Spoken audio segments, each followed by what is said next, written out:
During 1815 until 1853, the Council of Europe, also called the Congress system, brought a peaceful period. Compared with the same circumstances lived in the 18th century and the 20th century, the number of incidents and casualties in Europe decreased.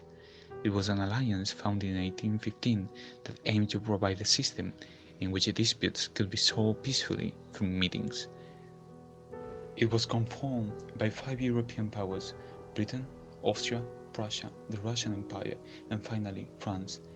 Each of these, excepting France, were the original founders.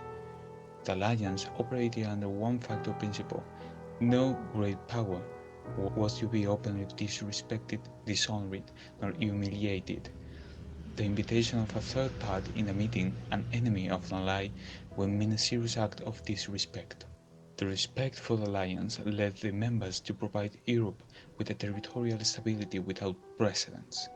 Borders during this period changed very little. Each power restrained itself from territorial opportunism in favor of preserving the Council unity. Russia did not take advantage from the Ottoman Empire decline. No advantage was taken in Egypt with man-made allied crisis. The settlement terms in numerous Russo-Turkish wars didn't result in taking lands, and Britain did not take Netherlands as a satellite for war purposes. Despite they all were happy with their territory, an old dilemma returned with the liberal revolutions that broke out in 1820, and with it the disintegration of the concert began. There were two perspectives of the role the concert may have. One, shared by Russia, Prussia, and Austria. It was led by Metternich against the liberalists.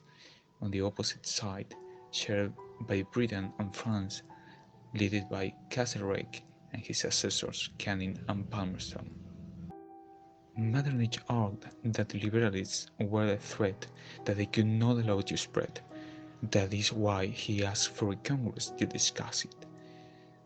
Castlereagh had a different opinion. He refused to take part of the Troupaux and Laibach Congress, arguing that unless this particular situation threatened international tranquility, it would be hard to convince his people that it is a British affair. This left Metternich alone with the Eastern powers performing the Troupaux Protocol. The protocol established that if a state has undergone a change of government as a result of a revolution, that state stops being a member of the alliance unless it provides with legal guarantees of order and stability, and if the great powers felt threatened by a guilty state incapable of solving its own problems, the great powers will feel bound to bring order again through dialogue or blood.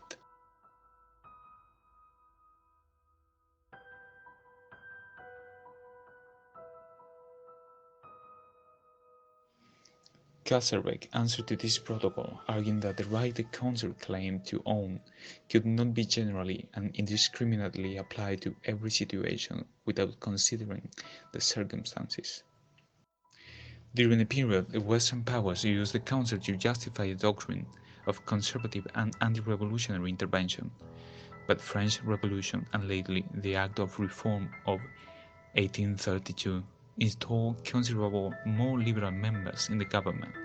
In Britain, Palmerston was a liberal and interventionist that gave rhetorical and material support to pro-liberal revolutionary causes abroad, and the actions often taken with French support provoked Metternich and the Eastern powers to double down their anti-revolutionary interventions. The end of the concept of Europe came with the wave of revolutions in 1848 and finally with the Crimean War in 1853 and 1856. But scholars believe the end came a little earlier, in 1820.